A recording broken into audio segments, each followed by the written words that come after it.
Após a Revolução Russa de 1917, Lenin coloca em prática sua doutrina de expansão mundial do comunismo e, em 1920, estabelece as condições para a filiação ao Partido Comunista, entre elas a realização de amplas campanhas de agitação e propaganda nas organizações militares, principalmente no Exército. Em 25 de março de 1922, nasce o Partido Comunista do Brasil, o PCB. O novo partido aceitava as ordens diretas de Moscou. Em 1927, partindo da teoria à prática, o PCB criou uma frente única operária e iniciou um trabalho de infiltração nos quartéis, influenciando Luiz Carlos Prestes, capitão do Exército, a aderir ao comunismo, fato que se deu em março de 1931. Em abril de 1935, Prestes foi incumbido pela direção da Internacional Comunista de promover um levante armado no Brasil. O movimento tinha por objetivo derrubar o presidente Getúlio Vargas e tomar o poder. Liderados pela Aliança Nacional Libertadora, militares inclinados ao comunismo iniciaram a rebelião no dia 23 de novembro de 1935, dentro dos quartéis em várias partes do país. Mas devido à falta de organização dos ataques e à ausência do apoio popular, o exército derrotou os comunistas e evitou o golpe de Estado. Em seguida, Prestes é preso e perde a patente de capitão. Com o advento da Segunda Guerra Mundial e a invasão da Rússia pelos nazistas, a política exterior soviética muda e Stalin tenta ganhar o apoio das democracias ocidentais. O PCB redireciona sua política seguindo disciplinadamente a orientação de Moscou e apoia Getúlio Vargas. Após o final da Segunda Guerra Mundial, o PCB reinicia a agitação das massas populares e tenta desestabilizar o governo Dutra através de uma política conspirativa. Durante toda a década de 50, Moscou, através de suas redes apoiadas pelos partidos comunistas no mundo inteiro, tentava desestabilizar as democracias ocidentais.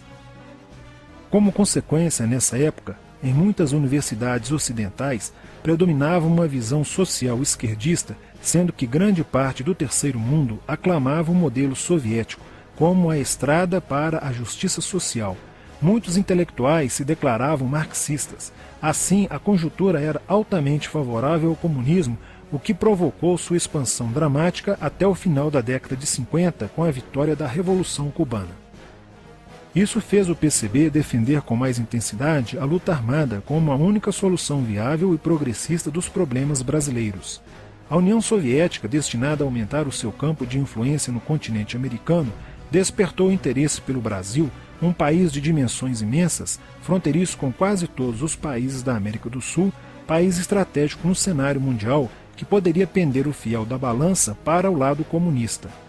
Nos primeiros anos da década de 60, o Brasil passou a viver período de crescente instabilidade política, militar e institucional.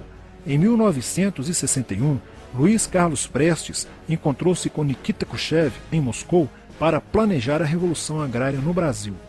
Neste mesmo ano, no governo de Jânio Quadros, o Partido Comunista Brasileiro enviou a Cuba, com apoio de Fidel Castro, dezenas de brasileiros para o treinamento político-militar, visando a preparação de quadros revolucionários para desencadear ações de guerrilha rural e urbana no Brasil. Os chineses também colaboraram para a tentativa de implantação do comunismo no Brasil, recebendo na Academia Militar de Pequim, em 1962, um primeiro contingente de brasileiros, visando a formação de quadros guerrilheiros para o movimento que viria a ser implantado na região do Araguaia. No Nordeste do Brasil, Francisco Julião organizava as ligas camponesas, com militantes treinados em Cuba. O apoio cubano concretizou-se no fornecimento de armas e dinheiro, além da compra de fazendas em Goiás, Acre, Bahia e Pernambuco, para funcionar como campos de treinamento. No dia 4 de dezembro de 1962, o jornal O Estado de São Paulo noticiou a descoberta e o desbaratamento de um campo de treinamento de guerrilha no estado de Goiás, em uma das 3 fazendas pertencentes às ligas camponesas. Enquanto isso, Goulart governava o país de uma forma pendular. Ora pendia para o lado dos comunistas, ora para o lado dos conservadores. Em setembro de 1963, tudo indicava que o país caminhava para uma revolução de esquerda, principalmente com João Goulart apoiando a sindicalização de sargentos, promovendo a quebra da hierarquia e da disciplina nas Forças Armadas. Em 4 de outubro de 1963, Goulart solicita o estado de sítio ao Congresso Nacional, pelo prazo de 30 dias. A manobra foi repelida pelo Congresso e João Goulart passou a conduzir ações no sentido de implementar o projeto golpista que desaguaria em um regime totalitário de esquerda. Insuflado e orientado por seu cunhado Leonel Brizola, pregava a necessidade de reformas de base e a implantação de uma república sindicalista.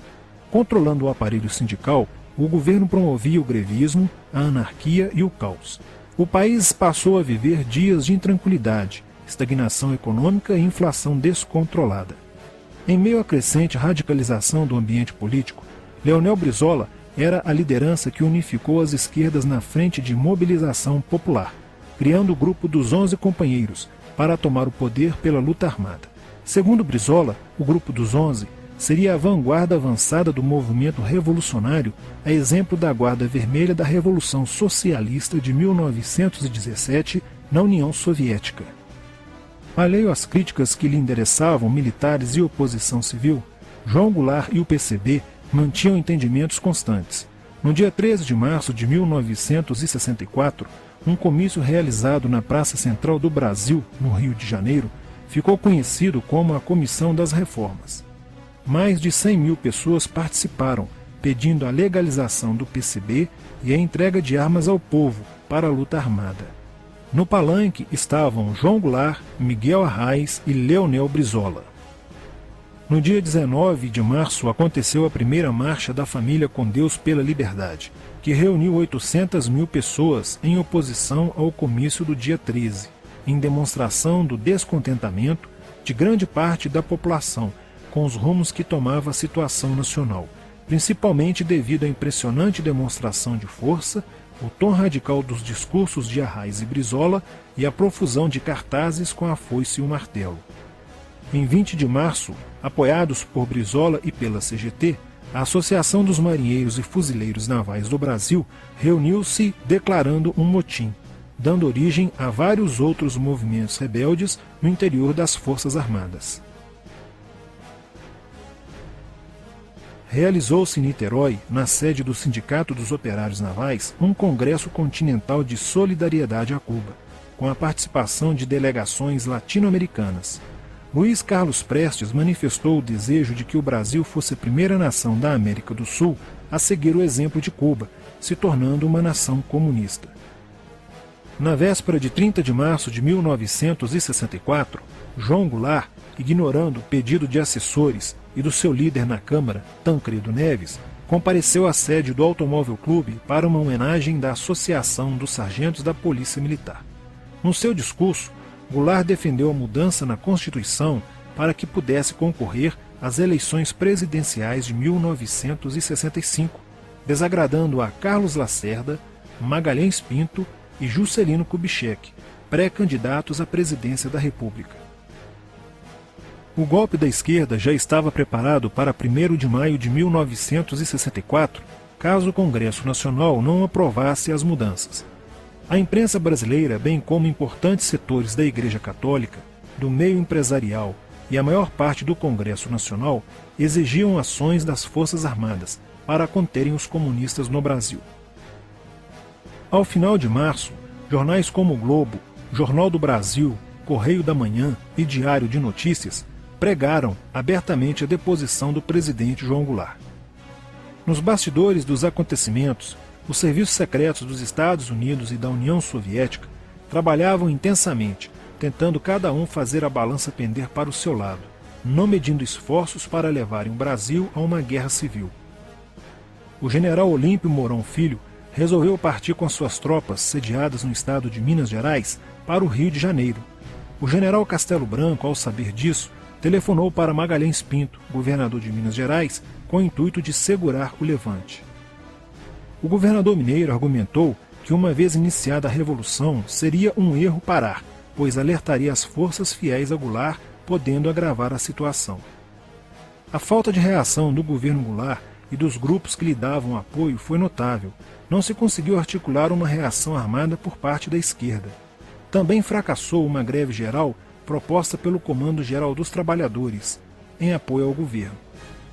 João Goulart, em busca de segurança, viajou no dia 1º de abril do Rio de Janeiro, onde se encontrava no momento da Revolução, para Brasília, e em seguida para Porto Alegre, onde Leonel Brizola tentava organizar a resistência. Mas João Goulart desistiu de um confronto militar com os revolucionários e seguiu para o exílio no Uruguai. No dia 2 de abril, o presidente da Câmara dos Deputados, Ranieri Mazzilli, assume provisoriamente a presidência da República e mais de 1 milhão de pessoas lotaram as ruas e praças do país para comemorar a vitória. No dia 11 de abril de 1964, o Congresso Nacional se reuniu para eleger um novo presidente da República. O general Castelo Branco, aclamado por grande parte da sociedade brasileira, apoiado pela imprensa e por importantes setores da Igreja Católica, além de contar com a aprovação de grandes líderes políticos, entre eles Juscelino Kubitschek, precisava de 238 votos para ser eleito em primeiro turno, e acabou recebendo 361 votos. No dia 15 de abril, Castelo Branco assume a presidência da República, consolida a vitória sobre o movimento comunista e renova as esperanças do povo brasileiro de ter um país com dias melhores. Porém, a esquerda derrotada colocaria em cena, nos anos posteriores, Carlos Marighella, ideológico comunista e defensor da luta armada, que submeteria o povo brasileiro às ações mais obscuras da guerrilha, o terrorismo.